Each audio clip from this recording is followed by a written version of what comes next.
9 अगस्त को विश्व आदिवासी दिवस पर आयोजित होने वाली भव्य रैली के तहत दाहोद एलसीबी कार्यालय के पास हाल में शांति समिति की बैठक का आयोजन किया गया।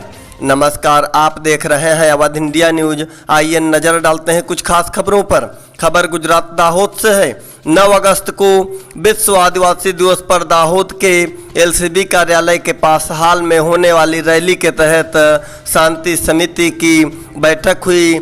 शांति समिति की बैठक में दाहोद के एसपी राजदीप सिंह झाला शामिल हुए एवं दाहोद के लोक लाडला विधायक कन्हैया लाल किशोरी, गरबाड़ा विधायक महेंद्र भाई भाभोर के साथ ग्रामीण क्षेत्र के कार्यकर्ता एवं आदिवासी भाई एवं दाहोद शहर के नेता उपस्थित थे।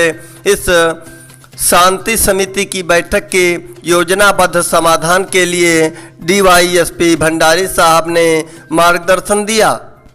रिपोर्ट दिनेश भाई परमार की खास रिपोर्ट गुजरात दाहोद।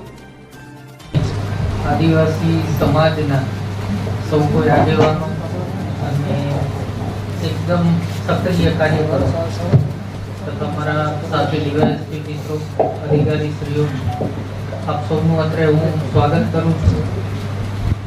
આવો પ્રમુખ સર, આપની ધરતી ઉપર અમે ઉજવવાના છીએ એટલે યુનેસ્કો છે વૈશ્વિક સંસ્થા, એમના દ્વારા આખા વિશ્વમાં આ બાબતને ઉજાગર કરવામાં આવે છે। આ દિવસે જે આદિવાસી સમાજની સંસ્કૃતિ છે વર્ષોથી સાચવીને રાખેલી એક સંસ્કૃતિ માટે આની ઉજવણી કરવામાં આવે છે। ઘણો થતો જ ગયો છે, પણ સાહેબે વાત કરી એમાં ટેબલા વાળી વાત, આગળ ટેબલા ઓછા હતા, હમણાં બાબુભાઈ વાત કે વાત 13-14 ટેબલા વખતે થશે અને કદાચ આપની જે વાત છે એમાં નવા ટેબલા બીજા પણ ત્યાં જોડી શકાય।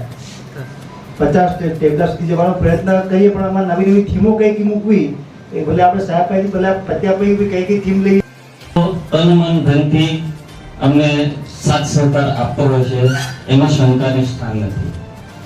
અને આ વર્ષે પણ એવી જ રીતે સાથ સહકાર મળતો હોય છે। એવી એ ગોધરા રોડ ખાતેથી ચંદ્રશેખર આઝાદ ચોક ગોધરા રોડ ખાતેથી રેલીનું પ્રસ્થાન કરવામાં આવશે। ત્યારબાદ દેસાઈ